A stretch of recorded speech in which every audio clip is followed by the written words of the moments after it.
Well, finally we have these two together. Today I wanted to do a comparison between the Toyota 4Runner and the Lexus GX 460. This is a brand new 2020 Toyota 4Runner Venture Edition. It's got some cool little touches, TRD wheels, crawl control, a roof rack from Yakima, and just, some neat little touches on the interior and exterior. We'll do a full review on this later, but today I wanted to focus on how does the 4Runner compare to the GX? Because these vehicles are very similar in many ways, and in many ways they're different. You can find good examples of both these vehicles for under $20,000 usually, with higher miles and early model years. But what's worth it? What are the differences? Why would I choose a GX over a 4Runner, and why would I choose a 4Runner over a GX? So let's get into that in this video. So first, let's talk a little bit about cool factor. I think ultimately the 4Runner is perceived as the cooler vehicle. It's got kind of that it's like the more comfortable FJ. It's a little bit more off-road friendly. Approach and departure angles are a little bit better than the GX. This first generation 2010 to 2013 GX has a higher approach angle because the bumper's higher. The newer GXs, they've lowered that grille and they've made a bigger bumper, and the 4Runner definitely wins compared to the 2014 plus GXs in that regard. In the back, it's kind of the same story. Departure angles are it's a little bit shorter of a rear end. As far as looks go, it's funny, these two cars are spec'd very similarly. I actually put a set of the TRD SEMA wheels on my GX just because I think it looks cool, and here we have the same thing on this 4Runner. Looks are kind of subjective. I think the GXs look really, really good with a few mods on them, larger tires, a little bit of a lift, but from the factory, the 4Runner I think is probably the better looking vehicle. Of course, you have a V6 in the 4Runner, the 4.6 liter V8 in the GX. Both are tried and true powertrains. The GX has a 6-speed, 4Runner has a 5-speed. The GX is a little bit quicker, but it's also pushing a little bit more weight. So you have full-time 4-wheel drive in this, a lot of insulation, leather, luxury features, electronics, and the 4Runner is just, it's a selectable 4-wheel drive. You've got 4 high, 4 low, but for the most of the time it's in rear-wheel drive. On the inside, it's not too similar. You have a lot of the same Toyota style switchgear. It's definitely a little bit more basic in here. There's no heated steering wheel, no cooled seats. You get heated seats down here. You have a rear window that rolls down, which is always a pretty neat feature in these 4Runners. Plenty of storage space. This has Apple CarPlay now, which is great. And, you get a similar driving position. The 4Runner feels like you sit a little bit lower in the vehicle. The GX feels a little bit higher up. Of course, the GX also has a third row, which if you use that comes in handy. Both have similar amounts of cargo space, rear legroom, all that good stuff. The 4Runner has a tailgate that lifts up, and this Venture Edition has this kind of cool swing out, or this slide out panel, so you can load heavy items on here and slide them in. A pull down strap here. The GX has the swing out door, which has its merits in some situations. It also has a window that opens up here, but this is all very easy to operate, and of course you can get some storage here. People kind of affectionately like to call this the gun rack. Tools in here, and similar levels of storage space. The third row folds up right here, and it minimizes your cargo space quite a bit. You also get a nice little seat right here. This is my 2012 GX. It has 148,000 miles on it. You can see also that the roof, you have a little more headroom in this. A couple of cup holders, rear climate control, heated rear seats, heated steering wheel, cooled and heated seats, which are very nice. Very, very comfortable in here. Mark Levinson's sound system is great. Again, you can pick up one of these GX 460 premiums with air suspension for like 17, 18, 19 grand for a pretty decent example with not a lot of miles. This one is higher mileage. It's mostly been highway driven. It drives like a brand new truck. And if we're just talking money, I would rather buy a GX over a 4Runner for the same price. I'm just going to go ahead and say that. But Not everyone wants the image of a GX, which is kind of more like a soccer mom car, until you put cool wheels and tires on it. I think ultimately the 4Runner is slightly more off-road capable, but that's not to say that the GX can get you through just about anything. Ground clearance seems to be a little bit better on the 4Runner, but ultimately you throw a lift on the GX and you won't have any problems going where you need to go. All right, let's take these on the road. Let's start with the 4Runner, and this also has a TRD exhaust, so you'll hear that in this video. Sounds a little bit more like my dad's FJ Cruiser, and should be pretty fun.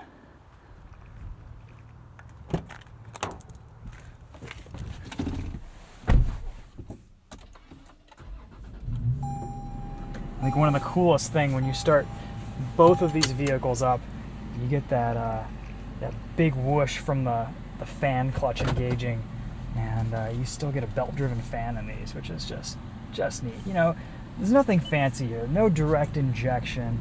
These are both bulletproof powertrains, just awesome vehicles. I would be happy with either option. We'll let the GX lead here, just so we can kind of watch it ahead of us. And it's very rare that I get to see my own car in front of me. So definitely different climate controls. I like the chunky, big, knobby buttons here. It kind of reminds me of the FJ back in the day. We have this sound system that we'll test in the full review. But otherwise, great visibility, really nice greenhouse. That's pretty much the case in both of these SUVs. You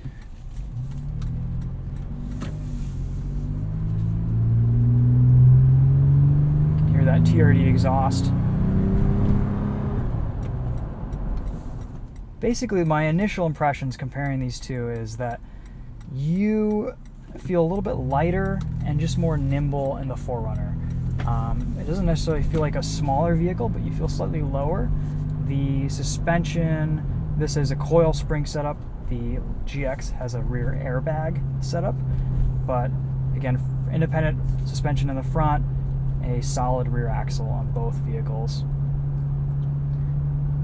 The GX is basically the Land Cruiser Prado in the rest of the world, and the 4Runner is just the 4Runner. They're kind of based on the same platform, but a lot of shared suspension components. A lot of the underbody looks similar.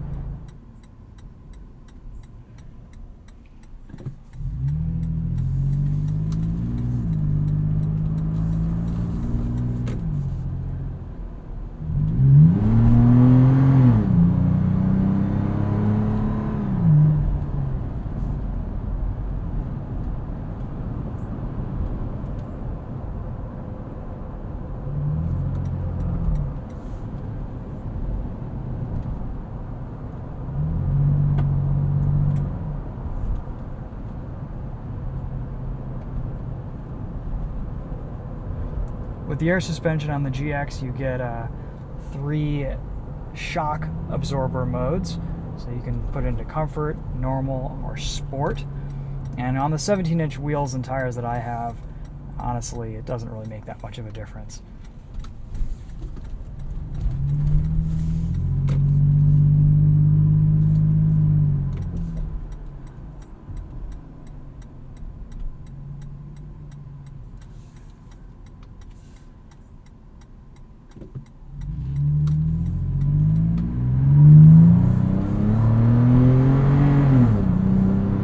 See here, the GX definitely has its legs on the 4Runner, just pulling away from me a little bit, full throttle.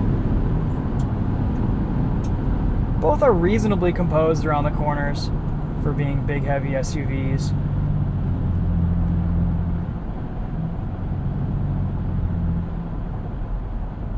On the highway, you get a little bit less wind and road noise and NVH in the GX 460.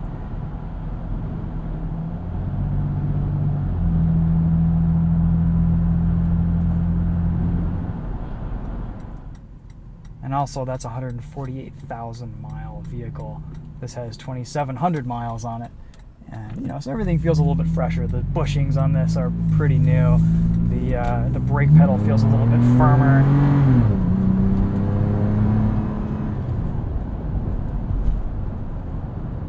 but even with a ton of miles on it, the GX feels super fresh.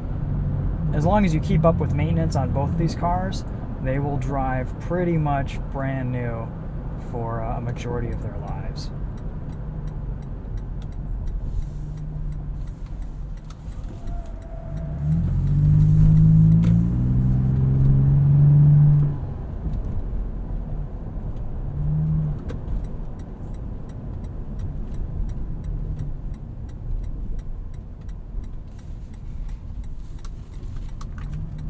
So how can we sum up the driving experience in the 4Runner? Well, definitely feels a little bit lighter, more nimble. Of course, it just being rear-wheel drive as opposed to full-time four-wheel drive makes a little bit of a difference. The GX is slightly heavier steering. This probably rides a little bit better with also just being the coil spring setup and a new vehicle as opposed to a 148,000 mile original suspension air spring in the rear for the GX. But otherwise, you know, I think this is the 4Runner is a great vehicle. It just kind of depends on what you're looking for. Do you really need that extra ground clearance and off-road capability from the factory? A lot of 4Runners, they have crawl control, multi-terrain select, but you can retrofit multi-terrain select and crawl control on the GX for only a few $100. There's a switch panel that you have to replace, and then you just reset the you do a 0-point calibration, and you've got crawl control all day. And multi-terrain select is just a module that you replace under the glove box in the GX.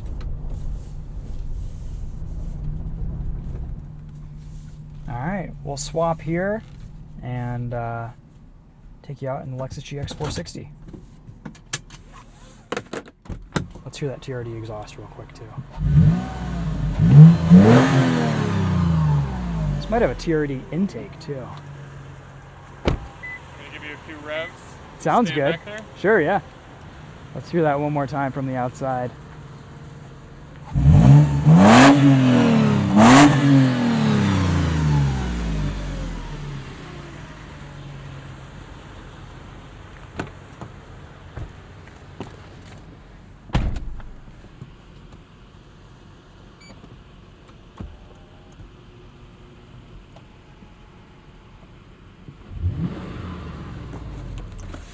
Ah, home sweet home. I do really like this GX 460. I think for the money, it's hard to get into a vehicle that does more. The amount of great features in here is really compelling. The Mark Levinson sound system is probably one of my favorite reasons why I bought this vehicle. I actually do really like the air suspension. The air suspension systems in these 460s is pretty stout. That wasn't the case for the 470. So just something to kind of be aware of. And you get heated, cooled seats, heated steering wheel in the winter, full-time four-wheel drive, which I do appreciate in slippery circumstances. You know, you've got a high and low transfer case as well.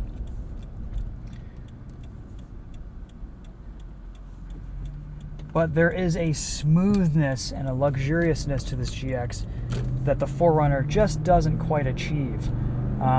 This V8 its power is a little bit peakier. It's definitely a little bit quicker off the line and you know, on the highway for passing and stuff like that. But also the V8 sounds phenomenal. The minus is fuel economy is going to be a little bit less, but not that much less. 4Runner is rated for about 20, 21 on the highway. This is rated for about 20 on the highway. And but you do have to put premium in the GX 460, whereas the 4Runner just takes regular gas. Ultimately, though, the difference between the two on fuel costs, probably only a few $100 a year, depending on how much you drive. And I will gladly pay that to get the luxury experience here in this GX 460. Now, if you're talking about buying new, the GX is going to be more expensive. You could get a top-of-the-line, you know, 4Runner TRD Pro for the price of a base model new GX. But if you're getting used, very often I've seen GX 460s cheaper and more readily available than Toyota 4Runners. So that's something to consider. This is a Toyota and a Lexus. You're going to buy used and you're going to find some nice examples.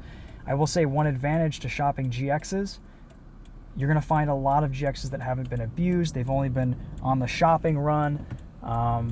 They're going to be in a lot better shape than 4Runners who may have been taken off-road or just kind of beaten on a little bit more than the average Lexus owner will.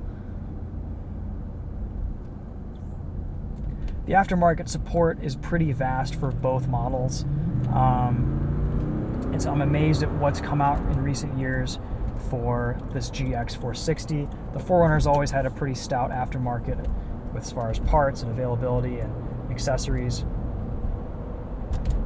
I will say that in sport mode, with the damper set to sport, this actually handles better than the 4Runner. There's less understeer, the front end is more willing to change direction, and it feels a little bit more light and nimble on its feet, which is interesting. I wasn't expecting that, but that's all due to the air suspension and the adjustable dampers, which are at all four corners.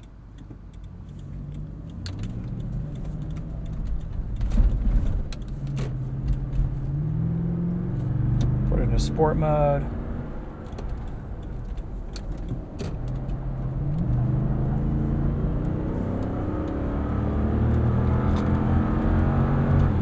Yeah, Charlie can't quite get away from me in the 4Runner. You can see just how there's a little bit more power here in the GX 460, and it presents itself right there when we're both wide open throttle on that entrance ramp.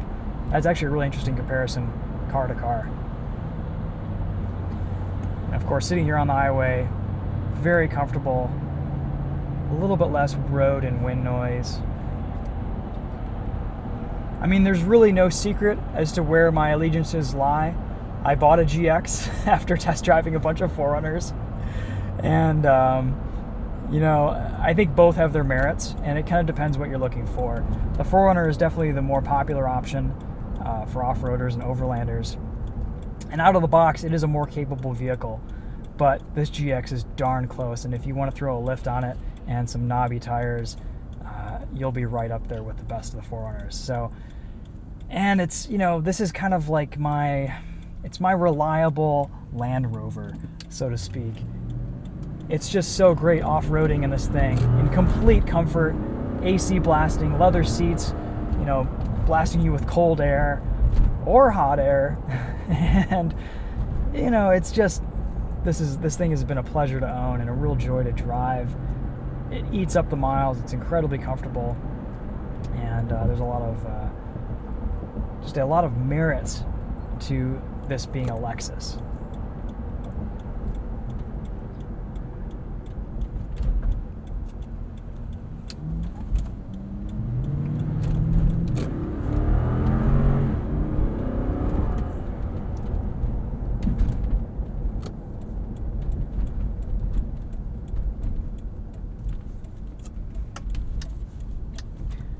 It's funny though, both these cars kind of share some dated idiosyncrasies. You know, there's no blind spot monitoring in either of these vehicles. Maybe an option that you can check. And there's no European turn signal. You have to hold the signal down to kind of get it to engage, unlike a lot of modern vehicles.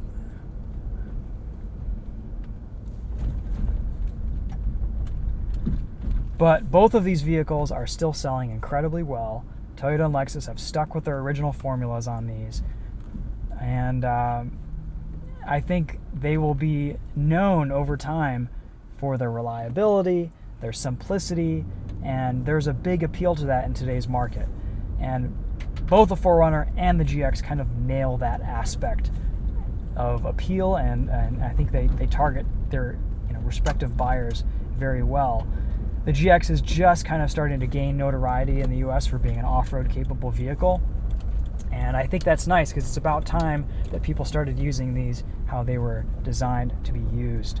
And I think it's a very, very good alternative to the Toyota 4Runner. My recommendation is go drive both, see what you prefer.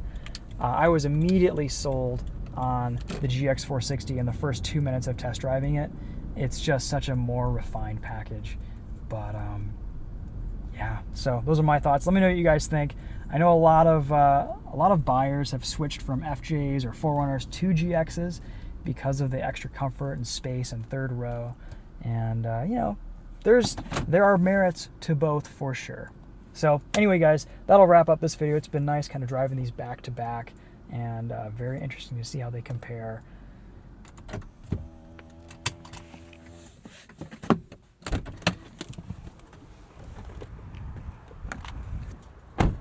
What do you think after driving both? This is a toy. This is a vehicle. I mean, Yeah. you just really notice that it feels like a luxury car that has the chops.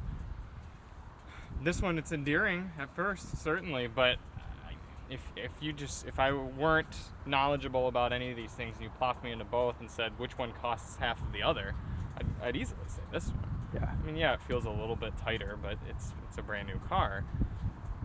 This thing just feels buttoned down and it's stronger, it's more livable.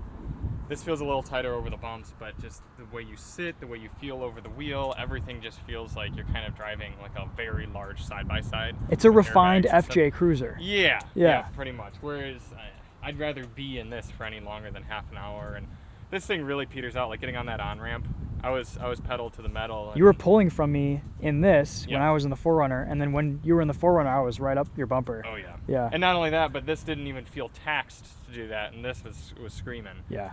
I'm not a huge fan of the TRD exhaust. It's really droney. It's yeah. droney, Yep. and yeah, it sounds cool initially, but again, it goes with the whole ethos of it's kind of a toy. I was really surprised putting the air suspension into sport mode, or Okay. the adjustable dampers into sport mode on the GX. Mm-hmm. It cornered so much flatter than the Really? 4Runner, and the Okay. front end felt so much lighter and more nimble, and is more willing to change direction. Yep. And I was surprised because I thought that wouldn't necessarily be the case since this is a heavier vehicle, and steering's a little bit more weighted, but at the same time, the GX feels really good in sport mode on a back road. Like, it's actually kind of fun to drive. Sure thing. Yeah. Is there any reason you could see buying this over not even necessarily used GX, but maybe like a base GX? 53 grand. I mean, versus 48 or if you're buying new, you could get a TRD Pro Yeah. for the price of a base GX. And which would you pick? I would get a used GX and throw a lift on it. Would you? Yeah. I would buy this again. That's fair. But I mean, I can understand not everyone wants to go out and buy a car with 80, 90, 100,000 miles on it and chase down, maintenance items. Like when I bought this, I've done a little bit of maintenance, but it's only cost me a few $1,000s. I put new tires on. I put, I went and through and changed all the fluids. I put new rear brakes on yesterday, but just basic stuff that you would have to do to any higher mileage vehicle. Now it's good to go for another 200,000 miles, It really seems like maybe CPO is the way to go. It could be, yeah. Yeah, you could pick up There's a sweet an spot. off-lease, 35, 40 maybe for a really loaded GX. That's a no-brainer. Because the aftermarket on these GXs is getting really good now too. Yes, I mean, there's just as much almost as there are for 4Runners and FJs, and a lot of the parts are interchangeable. A lot of them are. You're going to pay definitely more in ownership costs as well for a GX. You will, You're yeah. running premium fuel. You've got 8 spark plugs to deal with. Just Yeah. suspension components, interior things. If you break something, it's going to be more.